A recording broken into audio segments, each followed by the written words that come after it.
નગરના દરિયામાં કરંટ જોવા મળ્યો। દરિયામાં કરંટ જોવા મળતા જ દરિયાકાંઠે ભયસૂચક સિગ્નલ લગાવી દેવાયું છે। ઘોઘા બંદર પર 3 નંબરનું સિગ્નલ લગાડવામાં આવ્યું છે। આગાહીમાં આગામી 5 દિવસ એવા છે જ્યાં માછીમારોને દરિયો નહીં ખેડવાની સૂચના અપાઈ છે અને અહીંયા વરસાદની પણ સંભાવના વ્યક્ત કરાઈ છે।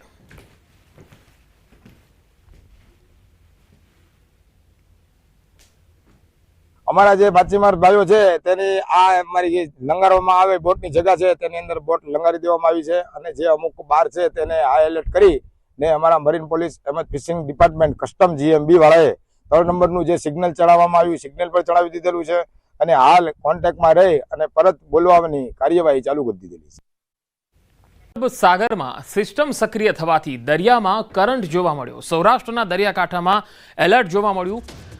જાફરાબાદ બંદરો પર 3 નંબરનું સિગ્નલ લગાવી દેવાયું છે। માછીમારોને દરિયો નહીં ખેડવાની સૂચના અપાઈ છે। જાફરાબાદ, પીપાવાવ અને ધારાબંદરના દરિયામાં કરંટ જોવા મળી રહ્યો છે અને તેના પગલે એલર્ટના મેસેજ પણ અપાઈ ગયા છે। માછીમારોને દરિયો નહીં ખેડવાની સૂચના આપવામાં આવી છે।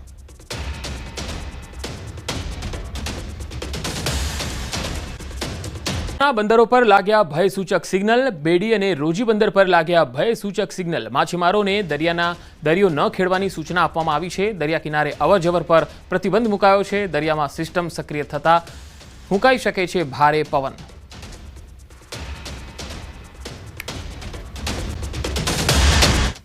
બિલકુલ જે પ્રકારે વાત કરવામાં આવે અરબી સમુદ્રમાં જે ડીપ ડિપ્રેશન ઉદ્ભવ્યું છે તેને લઈને સંભવિત વાવાઝોડાની આગાહી છે તે વ્યક્ત કરવામાં આવી છે। હવામાન વિભાગ દ્વારા જે પ્રકારે સૌરાષ્ટ્ર કચ્છના દરિયા કિનારો છે ત્યાં હાઈ એલર્ટ આપવામાં આવ્યું છે અને એલર્ટને લઈને તકેદારીના પગલાં છે તે લેવાઈ રહ્યા છે। જામનગર જિલ્લાની વાત કરવામાં આવે તો જામનગર જિલ્લાના તમામ બંદરો પર ભયસૂચક સિગ્નલ છે તે લગાવી દેવામાં આવ્યું છે। જે પ્રકારના દ્રશ્ય આપ જોઈ રહ્યા છો જામનગર જિલ્લાના આ જે બેડી બંદર છે ત્યાંના દ્રશ્યો છે। અહીં તમામ જે બોટો છે તે બોટોને કિનારા પર લાંદરી દેવામાં આવી છે। જે પ્રકારે હવામાન ખાતા દ્વારા જે ડીપ ડિપ્રેશન ઉદ્ભવ્યું છે તેને લઈને સમુદ્રની અંદર જે તોફાન છે તે તોફાન આવી શકે છે।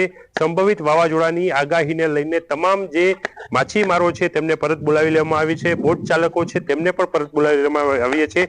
જે પ્રકારે ગુજરાત મેરીટાઈમ બોર્ડ, ફિશરીઝ વિભાગ અને કોસ્ટગાર્ડ દ્વારા દરિયો ન ખેડવા માટે સૂચના આપી દેવામાં આવી છે। જામનગર જિલ્લાની વાત કરવામાં આવે તો જામનગર સહિત સૌરાષ્ટ્ર કચ્છના તમામ બંદરો ઉપર હાલ ભયસૂચક સિગ્નલો છે તે લગાવી દેવામાં આવી ગયા છે। 25 થી 27 તારીખ દરમિયાન જે હળવોથી ભારે વરસાદ છે તે પણ પડી શકે એમ છે। તેને લઈને ધરતીપુત્રોની ચિંતા છે તે પણ એક તરફ જોવા મળી રહી છે કારણ કે જે પ્રકારે દિવાળી બાદ આ જે સર્ક્યુલેશન ઉદ્ભવ્યું છે જે ડીપ ડિપ્રેશન અરબી સમુદ્રમાં જોવા મળી રહ્યું છે જેને લઈને સંભવિત વાવાઝોડાની અસર છે તે જોવા મળી શકે છે અને હાલ તમામ બંદરીય વિસ્તારોમાં સાવચેતીના પગલાં છે તે લેવામાં આવી રહ્યા છે। બંદર પર લગાવાયું છે 3 નંબરનું સિગ્નલ। માંગરોળના દરિયામાં કરંટ જોવા મળ્યો। તમામ માછીમારોને પરત આવવા સૂચના આપી। દરિયામાં 10 થી 15 ફૂટ ઊંચા મોજા ઉછળ્યા। દરિયા નજીક લોકોને નહીં જવા માટે સૂચના આપવામાં આવી છે। તકેદારીમાં 3 નંબરનું સિગ્નલ ને તમામ લોકોને પરત બોલાવી લેવા માટે થઈને સૂચન પણ કરવામાં આવેલ છે। દરિયાની સ્થિતિ અત્યારે 12 થી 15 ફૂટ ઊંચા મોજા ઉછળે છે। દરિયો એકદમ કરંટમાં છે। ગુજરાતમાં હવામાન વિભાગની માવઠાની આગાહીના પગલે દરિયામાં પણ કરંટ જોવા મળ્યો છે અને જૂનાગઢ જિલ્લાનું જે માંગરોળ બંદર છે ત્યાં 3 નંબરનું સિગ્નલ લગાવી દેવામાં આવ્યું છે। ખાસ કરીને જે માછીમારો દરિયો ખેડવા ગયા છે તમામ માછીમારોને પરત બોલાવી લેવામાં આવ્યા છે અને હાલ જે રીતે આ દરિયાની સ્થિતિ જોઈ શકો છો કે અહીં 3 નંબરનું સિગ્નલ લગાવાયું છે અને મોજા છે તે 10 થી 15 ફૂટ ઊંચા ઉછળી રહ્યા છે। બીજી તરફ જે માછીમારો દરિયામાં ગયા છે તેને પરત આવવા માટેની સૂચના આપી દેવામાં આવી છે। તમામ માછીમારો જે એસોસિએશન છે તેને પણ જાણ કરી દેવામાં આવી છે અને આગળનો મેસેજ છે તે ફિશરીઝ વિભાગ અને જે મેરીટાઈમ બોર્ડ તરફથી ન મળે ત્યાં સુધી દરિયો ખેડવા ન જવાની પણ સૂચના આપવામાં આવી છે। આ તમામ બોટ છે તેને સહી સલામત દરિયા કિનારે છે જે જેટીઓ બનાવવામાં આવી છે ત્યાં લાંગરી દેવામાં આવી છે।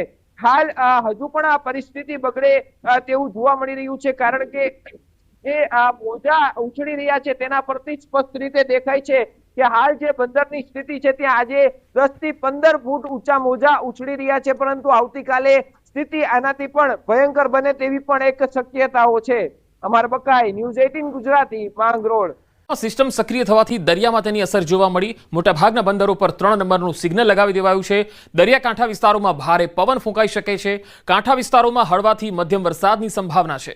55 કિલોમીટર પ્રતિ કલાકની ઝડપે પવન ફૂંકાઈ શકે છે.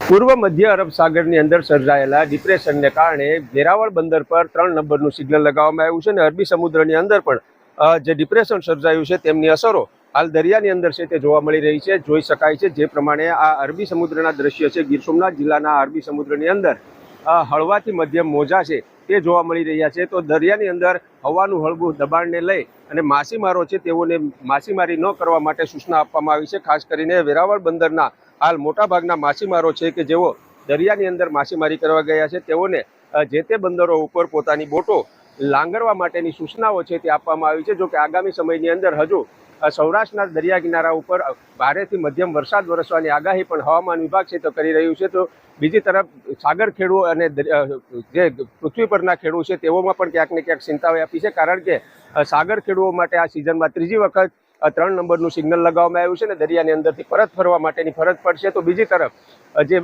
ખેડૂતો હોય છે તેઓના મહામૂલી પાક છે તે હાલ લણવાની તૈયારીમાં છે. ત્યારે સાગર ખેડૂની સાથે સાથે જે જમીન પરના ખેડૂતો છે તેઓને પણ હાલ ચિંતા વ્યાપી છે. કારણ કે તેમના મહામૂલી પાક છે તે લણવાની તૈયારીમાં છે. પરંતુ હાલ હવામાન વિભાગ દ્વારા જે વરસાદની આગાહી કરવામાં આવી છે તેમને લઈને હાલ સૌરાષ્ટ્રના દરિયા કિનારા પરના જે લોકો છે તેઓ ચિંતિત જોવા મળી રહ્યા છે.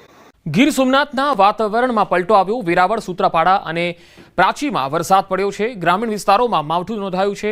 તો ખાંભા, ઘંટિયા, પ્રાચી, ટીંબી, કાજલી વિસ્તારોમાં વરસાદ. કમોસમી વરસાદથી ખેડૂતોની ચિંતા વધી છે. ગીર સોમનાથના ગ્રામીણ વિસ્તારોમાં વરસાદને પગલે ખેડૂતોની ચિંતા વધી છે. તો સૌરાષ્ટ્ર, દક્ષિણ અને મધ્ય ગુજરાતમાં ભારે વરસાદની આગાહી છે. વાપી, નવસારી અને સુરતમાં ભારે વરસાદની સંભાવના છે. પંચમહાલ, દાહોદમાં છૂટો છવાયો વરસાદ પડશે. તો જામનગર, પોરબંદર, ભાવનગર અને દ્વારકામાં ભારેથી અતિભારે વરસાદની આગાહી છે. આણંદ, ખેડા અને અમદાવાદમાં પણ ઝાપટાની આગાહી છે.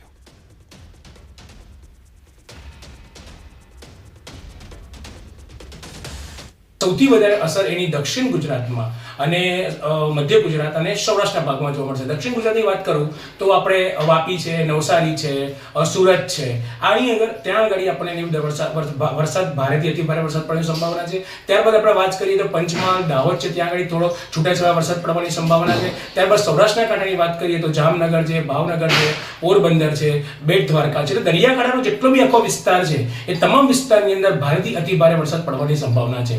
આ તદ ઉપરાંત આપણે વાત કરીએ મધ્ય ગુજરાતની વાત કરીએ તો આણંદ છે, ખેડા છે, અમદાવાદ છે, કપડવંજ છે, તે જિલ્લાઓમાં પણ આપણે 27 કે 28 ઓક્ટોબરના રોજ આપણને હળવા ઝાપટા પડવાની સંભાવના છે. તો 27 અને 28 ઓક્ટોબરે મધ્ય ગુજરાતમાં આગાહી છે. પંચમહાલ, ખેડા, દાહોદ, અમદાવાદ અને ગાંધીનગરમાં આગાહી છે. 28 થી 30 ઓક્ટોબરે સૌરાષ્ટ્ર, કચ્છમાં વરસાદની સંભાવના છે. સાબરકાંઠા, બનાસકાંઠા, થરાદમાં હળવો વરસાદ પડશે. પવનની ગતિ વધુ જોવા મળશે. બંગાળની ખાડીમાં પણ એક સિસ્ટમ સક્રિય થવાની છે.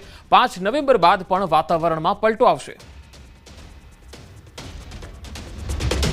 27 ને 28 ઓક્ટોબરમાં પંચમહાલ, દાહોદ, છોટાઉદેપુર, અમદાવાદ, ખેડા, આપણે ગાંધીનગર અને કપડવંજ ત્યાં આગળ વરસાદ જોવા મળશે. અને 28, 29, 30 ઓક્ટોબરની અંદર આપણને સૌરાષ્ટ્રના દરિયાકાંઠાના વિસ્તારો તે ઉપરાંત કચ્છના થોડા ઘણા અને ઉત્તર ગુજરાતની વાત કરું તો સાબરકાંઠા છે, બનાસકાંઠા છે, થરાદ છે, આ બધાની અંદર આપણે થોડો છૂટોછવાયો વરસાદ જોવા મળશે. એકંદરે 25 ઓક્ટોબરથી 1 નવેમ્બરમાં અમુક જિલ્લાઓમાં આપણને ભારેથી અતિભારે વરસાદ જોવા મળશે. આ માવઠાની અંદર આપણને પવનની ગતિ થોડો વધારે જોવા મળશે. આ સિવાય બીજી એક વાત કરું કે ઓલરેડી બંગાળની ખાડીમાં બી એક સિસ્ટમ સક્રિય થઈ રહી છે. એટલે આવનારા બીજા 10-15 દિવસ બાદ એટલે કે 5 નવેમ્બર બાદ આપણે પાછું માવઠાની અસર જોવાની સંભાવના પણ જોડે છે. બંગાળની ખાડીમાં બનશે મોન્થા વાવાઝોડું. બુધવારે આંધ્રપ્રદેશના દરિયાકાંઠે ટકરાશે. હવામાન વિભાગે જાહેર કર્યો સંભવિત ટ્રેક. 27 ઓક્ટોબરે વાવાઝોડું બનશે અને 29 ઓક્ટોબરે કિનારે ટકરાશે આ વાવાઝોડું. અને આ જ્યારે ટકરાશે ત્યારે ગંભીર સ્વરૂપમાં હશે. 100 કિલોમીટરની ઝડપથી પવન ફૂંકાઈ શકે છે.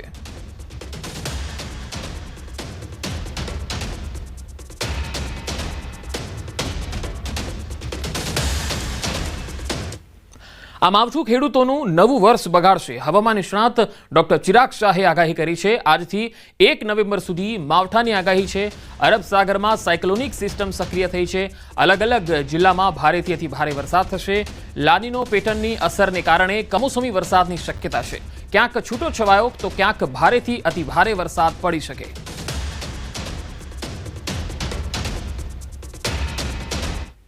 દક્ષિણ ભારતના આરબ સમુદ્રમાં લગભગ 15 દિવસ પહેલા એક સાયક્લોનિક સિસ્ટમ સક્રિય થઈ હતી. એ સાયક્લોનિક સિસ્ટમ સક્રિય થવાના કારણે અત્યારે હાલની જે સિસ્ટમ છે એ ધીમે ધીમે બોમ્બેથી ગુજરાત તરફ આવી રહી છે, જેના લીધે 25 ઓક્ટોબરથી લઈને 1 નવેમ્બરમાં ગુજરાતના અલગ અલગ જિલ્લાઓમાં, અમુક જિલ્લામાં ઓછો વરસાદ અને બીજા જિલ્લાઓમાં ભારેથી અતિ ભારે વરસાદ પડવાની સંભાવના છે. આ સિસ્ટમની વાત કરીએ, આ સિસ્ટમ એક આપણે કહી શકીએ કે અલ નીનો અને લા નીનાની જે ઇફેક્ટ, આપણે જે ક્લાઇમેટિક ભાષામાં જે બે પેટર્ન છે, એક પેટર્નની એક લા નીના પેટર્ન છે, એ એના ભાગરૂપે આ સિસ્ટમ ત્યાં સક્રિય થઈ છે. આટલા વર્ષોમાં આપણે આજ સુધી કોઈ જોયું નહોતું કે હવે નવેમ્બરમાં બી માવઠાની અસર જોવા મળશે, પણ આ લાનીના કારણે આપણે હવે આ નવેમ્બર મહિના અને ઓક્ટોબર મહિનાની અંદર આપણે લાનીની અસર જોવા મળશે અને એક સિસ્ટમ સક્રિય જોવા મળશે. ધાબળા સાથે રેનકોટ પણ તૈયાર રાખજો. શિયાળામાં કમોસમી વરસાદની આગાહી છે. આગામી 4 દિવસ ભારે વરસાદની આગાહી છે. અરબી સમુદ્રમાં ડિપ્રેશન સક્રિય થયું છે અને આવતીકાલે ભારેથી અતિ ભારે વરસાદની સંભાવના રહેશે. 2 દિવસ અમદાવાદમાં ભારે વરસાદની શક્યતા છે. 27 ઓક્ટોબરે ગાંધીનગરમાં ભારે વરસાદની આગાહી છે. તો દક્ષિણ ગુજરાતના પોર્ટ પર 3 નંબરનું સિગ્નલ પણ લગાવાયું છે. ઉત્તર ગુજરાત તરફના પોર્ટ પર 1 નંબરનું સિગ્નલ લગાવાયું છે. અરબી સમુદ્રમાં સિસ્ટમ સક્રિય હોવાથી માછીમારીઓ દરિયો ન ખેડે એવી સૂચના પણ અપાઈ છે. हैवी रेनफॉल वार्निंग के लिए आने वाले 4 दिनों के लिए गुजरात रीजन के लिए हैवी रेनफॉल की वार्निंग है और सौराष्ट्र के लिए बात करेंगे तो आज के लिए हैवी रेनफॉल की वार्निंग और कल के लिए वेरी हैवी रेनफॉल की वार्निंग, उसके बाद डे 3 और डे 4 के लिए हैवी रेनफॉल की वार्निंग है. और आज के लिए जो डिस्ट्रिक्ट है जहाँ पर हैवी रेनफॉल की वार्निंग है वो डिस्ट्रिक्ट है भरूच, सूरत, नवसारी, वलसाड़, दमन, दादरा नगर हवेली, तापी और डांग डिस्ट्रिक्ट शामिल है. और सौराष्ट्र रीजन के लिए वीर सोमनाथ, अमरेली और भावनगर डिस्ट्रिक्ट शामिल है. और कल के लिए सौराष्ट्र में जहाँ पर वेरी हैवी रेनफॉल की वार्निंग है वो डिस्ट्रिक्ट है भावनगर, अमरेली और बोटा डिस्ट्रिक्ट शामिल है. और इसके अलावा सौराष्ट्र के सारे डिस्ट्रिक्ट कवर हैं जिसमें हैवी रेनफॉल की वार्निंग है. फिशरमैन वार्निंग की बात करेंगे तो आने वाले 5 दिनों के लिए फिशरमैन की वार्निंग है. और जो विंड की स्पीड होगी वो 35 से 45 किलोमीटर और जो गस्टी विंड होगी वो 55 किलोमीटर पर आवर के आसपास रहने का पूर्वानुमान है.